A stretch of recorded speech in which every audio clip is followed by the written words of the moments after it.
이 시편 91편은 참 은혜가 넘치는 시편입니다. 이 시편 기자의 고백대로 저와 여러분은 높으신 하나님의 보호 아래 사는 사람입니다.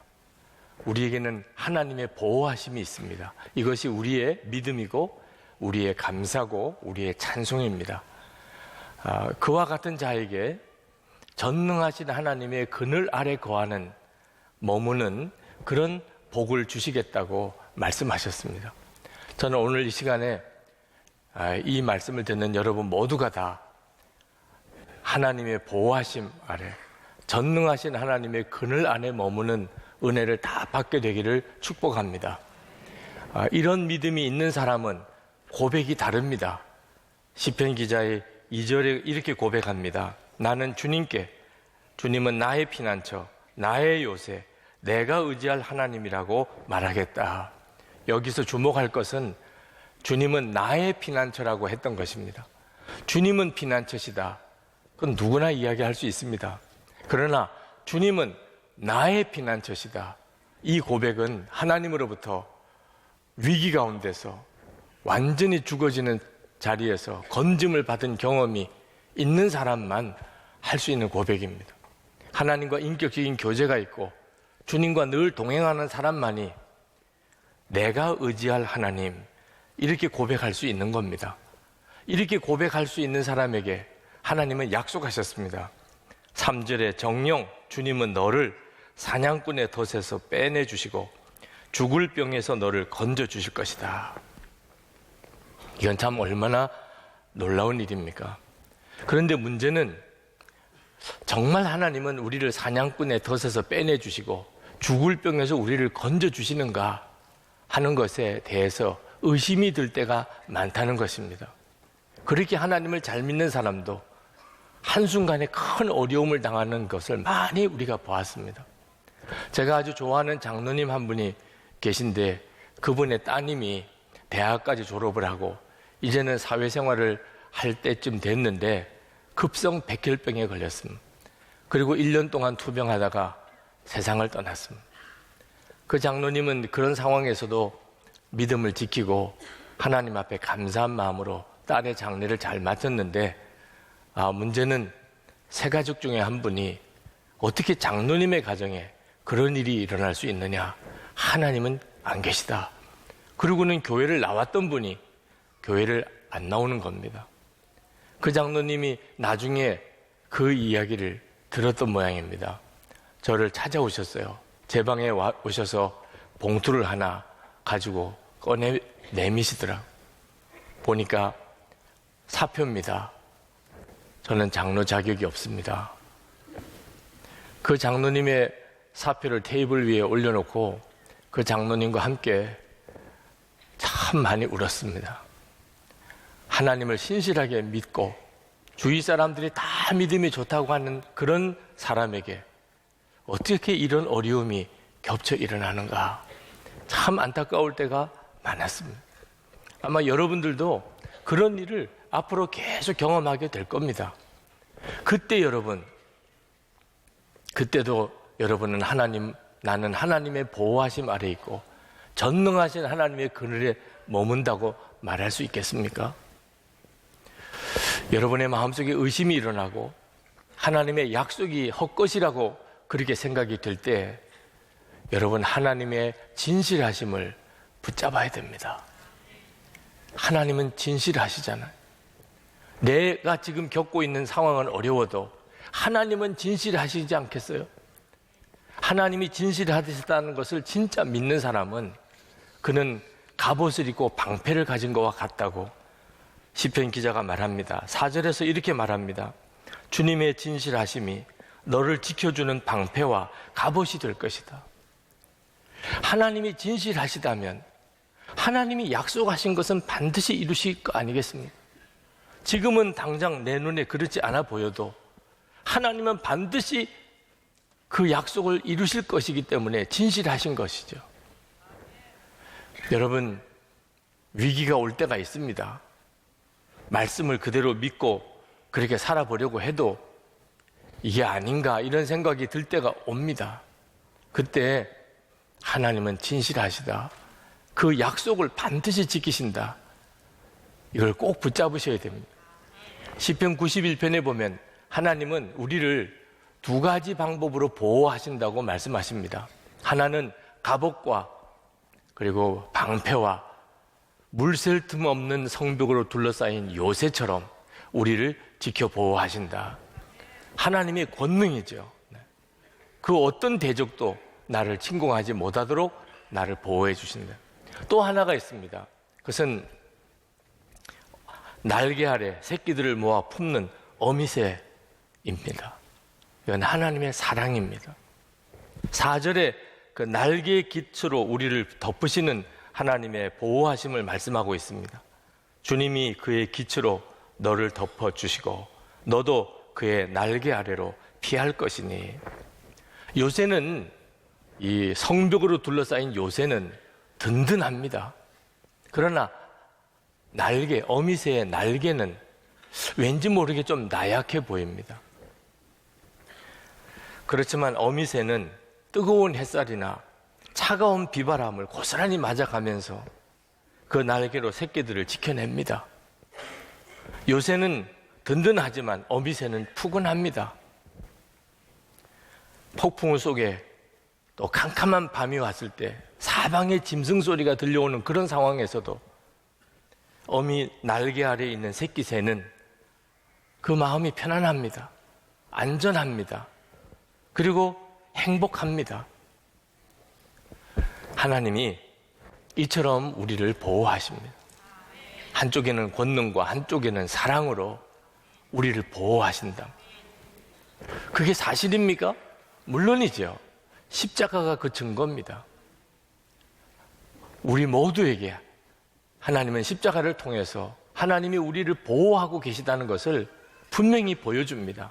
십자가는 하나님의 권능과 하나님의 사랑을 다 가지고 있습니다. 마귀가 죄로 인하여 우리를 넘어뜨리려고 그렇게 무섭게 달려들어도 십자가는 우리를 완벽하게 지켜냅니다.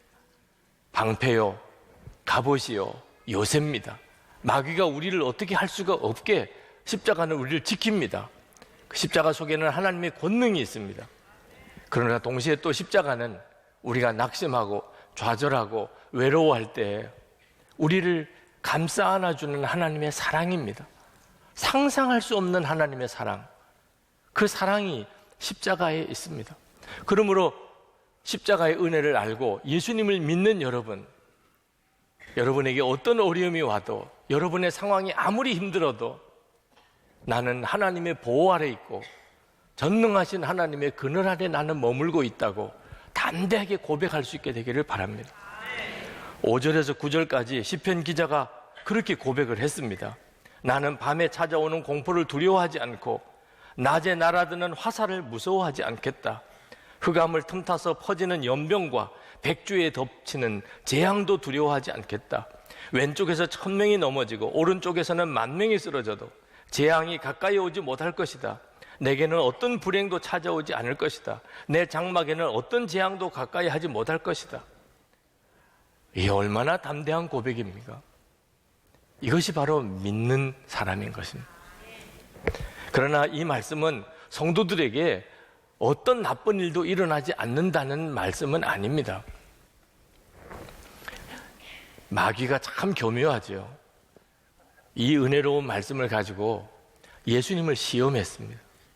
성전 꼭대기에 세워놓고 예수님 보고 뛰어내려 보라고. 그러면 천사가 너의 발을 받쳐줄 거 아니겠느냐. 그게 시편 91편에 나오는 말씀입니다. 11절 12절에 그가 천사들에게 명하셔서 내가 가는 길마다 너를 지키게 하실 것이니 너의 발이 돌부리에 부딪히지 않게 천사들이 그들의 손으로 너를 붙들어 줄 것이다. 여러분, 때때로 마귀가 우리에게 똑같이 속삭입니다. 너가 이런 어려움을 겪는 거 보니 하나님이 계시지 않아. 하나님이 계셔도 너를 사랑하지 않아. 너 처지를 봐. 하나님의 약속과 다르잖아. 마귀가 계속해서 우리를 그렇게 넘어뜨리려고 속삭입니다. 여러분, 그때 분명히 아셔야 합니다. 하나님이 우리의 보호자시고 우리는 전능하신 하나님의 그늘 아래 머물고 있다는 것은 아무런 어려움이 없게 된다는 말이 아니라는 사실. 하나님은 그렇게 약속하지 않았습니다. 15절 말씀에 보면 하나님은 그런 고난 중에서도 우리와 함께 하시겠다. 그가 고난 받을 때에 내가 그와 함께 있겠다. 이것이 바로 하나님의 보호하심이고 전능자의 그늘입니다. 하나님이 함께 하시는 거예요. 내가 비록 지금 말할 수 없는 어려움에 빠져 있고 큰 위기에 내가 처해 있어도 하나님은 나와 함께 하신다. 그게 바로 하나님의 보호하심입니다. 여러분, 요셉이 형들에게서 인신매매를 당하고 애굽의 종으로 팔려갔습니다. 이거 얼마나 기가 막힌 일입니까? 어떻게 하나님이 보호하시고 전능자의 그늘 아래 있는 사람이 이런 일이 일어날 수 있겠습니까? 그런데도 성경은 그 요셉을 형통하였다고 말합니다. 창세기 39장 2절에 여호와께서 요셉과 함께 하심으로 그가 형통한 자가 되어 요셉이 억울하게 강간 미수범으로 몰려서 감옥에 갇히게 됐습니다. 이건 또 얼마나 비참한 일입니까?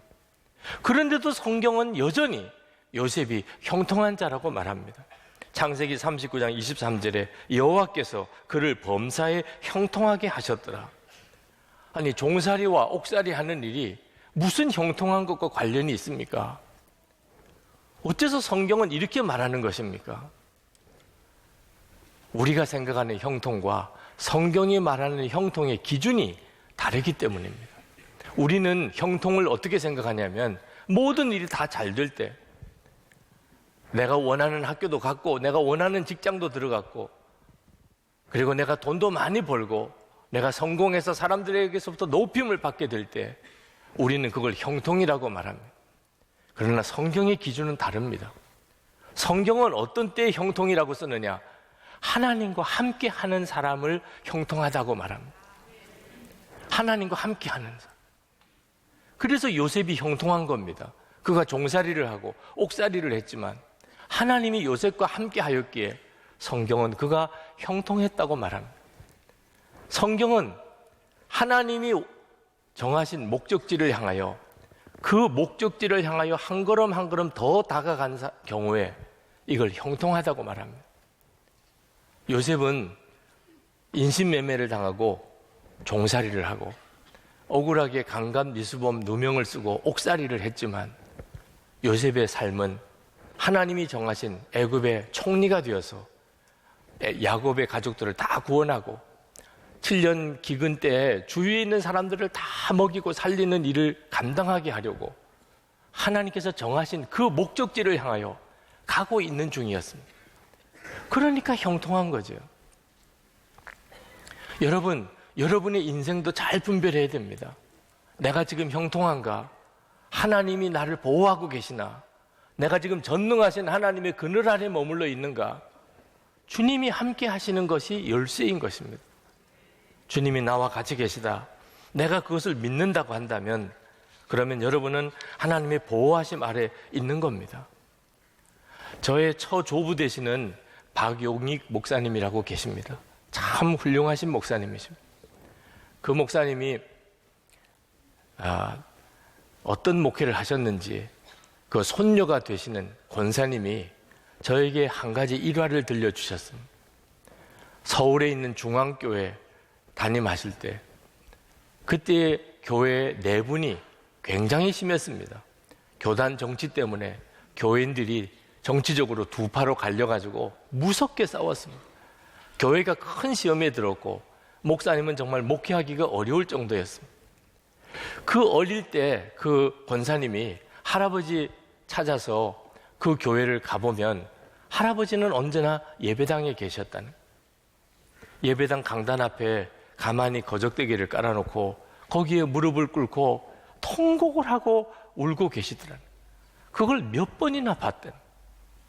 할아버지 찾아서 교회 가보면 할아버지는 언제나 예배당에 가서 거기서 가만히 위에 무릎을 꿇고 그렇게 통곡하고 울고 기도하시더라. 그런데 그러고 몇 개월이 지나면 언제 싸웠냐는 듯이 교인들의 분란이 다 가라앉아 버리더라.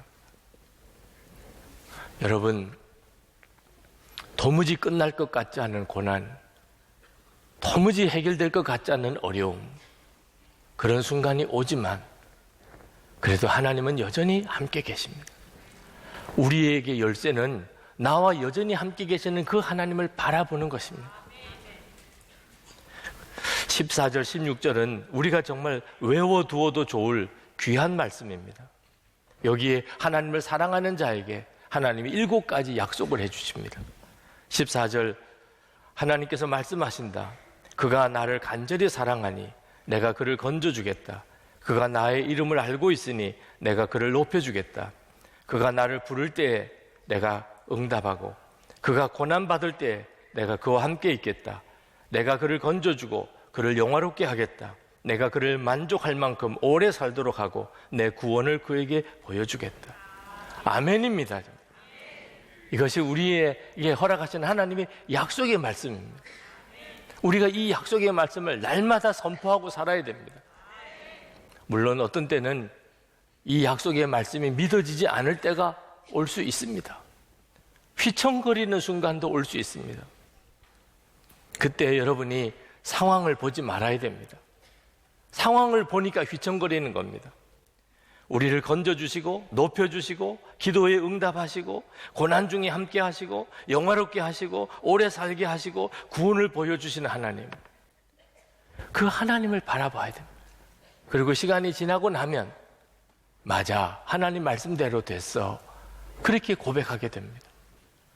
호주에 이홍규라고 하는 분이 있습니다. 교민이죠. 그분은 사랑하는 딸을 잃었습니다. 너무 이쁘고 너무 공부도 잘했는데 그만 급성 간염으로 죽었어요.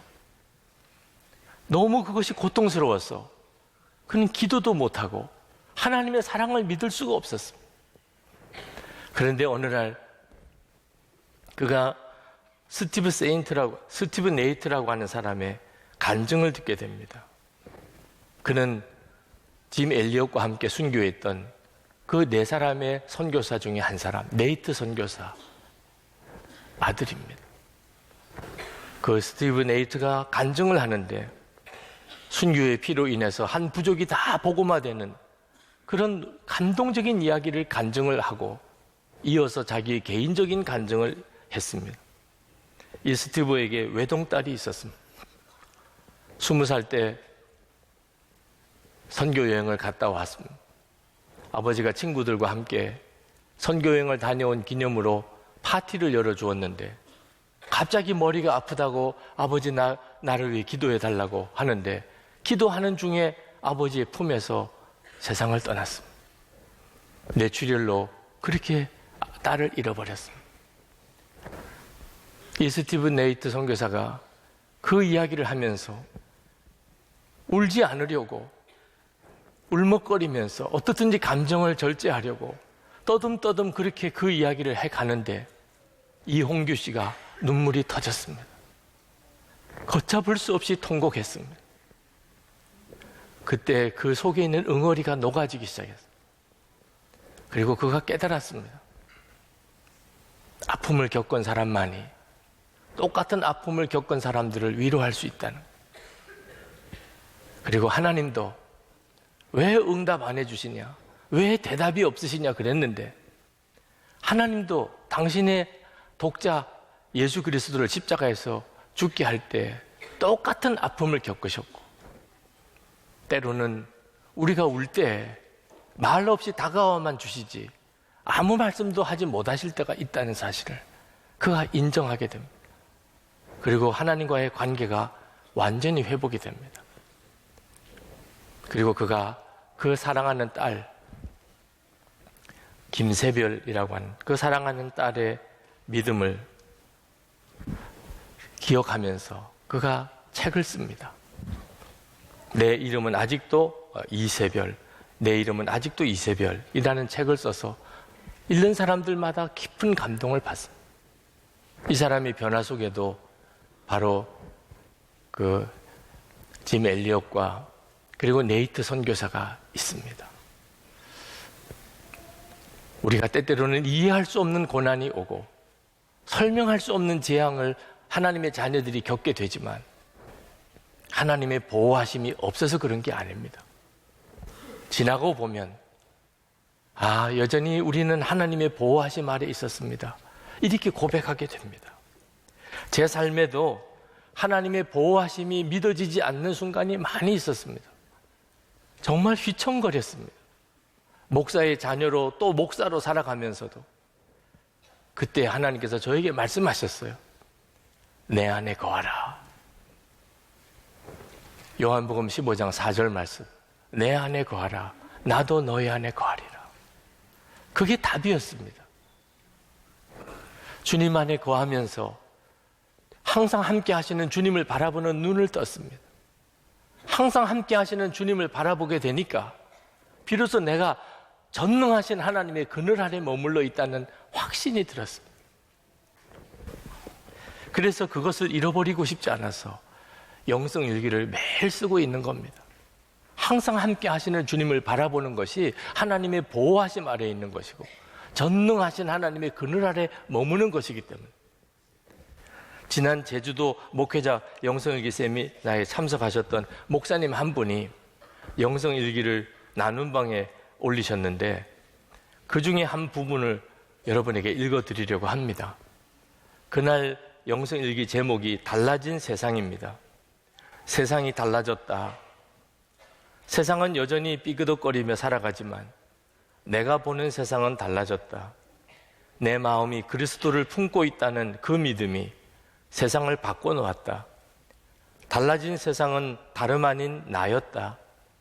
그래서 새벽이 감동이고 한낮이 기대되고 또 하루를 마무리하며 보내는 밤 시간이 기대된다. 말씀을 준비하는 마음도 달라진 것을 본다. 먼저 나에게 주시는 말씀으로 묵상해 본다. 오늘 새벽과 하루를 마무리하는 이 시간에 입에서는 찬송가가 흘러나온다. 내 마음의 주여 소망 되소서. 주 없이 모든 일 헛되어라. 밤에나 낮에나 주님 생각, 잘 때나 깰 때나 함께 하소서. 24시간 주님과 동행하는 것은 기쁨이다. 이 기쁨을 놓치고 싶지 않다. 여러분, 이것이 바로 전능하신 하나님의 그늘 안에 머물러 사는 자의 고백입니다. 이것은 우리 모두에게 주어진 하나님의 은혜입니다. 예수 그리스도이십니다. 전능하신 하나님의 그 그늘 안에 머물러 살게 되기를 기도하시기 바랍니다. 24시간 주님을 바라보고 늘 주님과 동행하는 삶을 살게 되기를 기도하십시오.